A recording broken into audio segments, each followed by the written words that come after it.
Typically, people with autoimmune diseases like rheumatoid arthritis or multiple sclerosis or colitis or Crohn's disease, or for that matter, cancer, if you look at their lives, what you notice about them is they've had great difficulty expressing their emotions because in childhood they were forbidden from doing so. So they compensated by suppressing their feelings, and they have great difficulty saying no, so that when people ask them to do things, they automatically say yes, and they'll keep doing things even though they're very stressed by it. And then you end up with the body saying no, because they didn't, in the form of illness. I know this is, I'm not telling you proof, because my time with you tonight is too short, but what I can tell you, that is absolutely scientifically unquestionable, is that you cannot separate the mind from the body. So whatever happens emotionally will actually have an impact on your physiology, because the brain systems that regulate emotions are part and parcel of the same system that the immune system is a part of, the cardiovascular system is a part of, the nervous system is a part of, and the hormonal apparatus is all part of it as well. So whatever happens emotionally also immediately has an impact physiologically. And that's why you can't separate people's emotional lives from their physiology.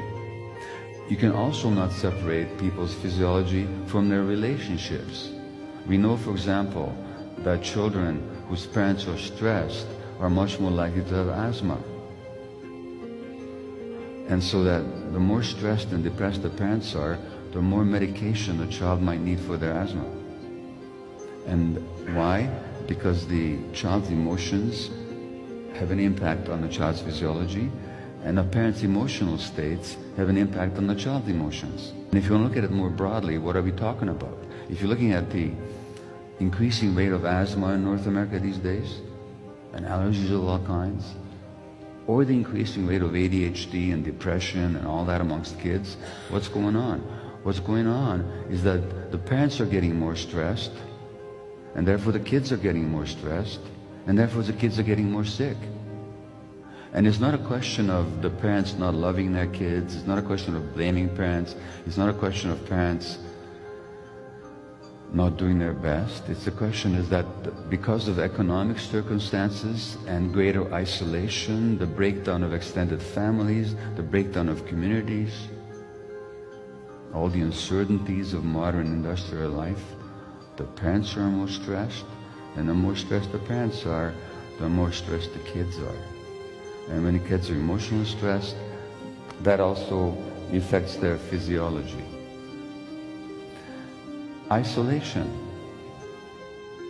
At the end of life, a number of studies have shown now that when people are emotionally isolated, they're more likely to get sick, and if they get sick, they're more likely to die.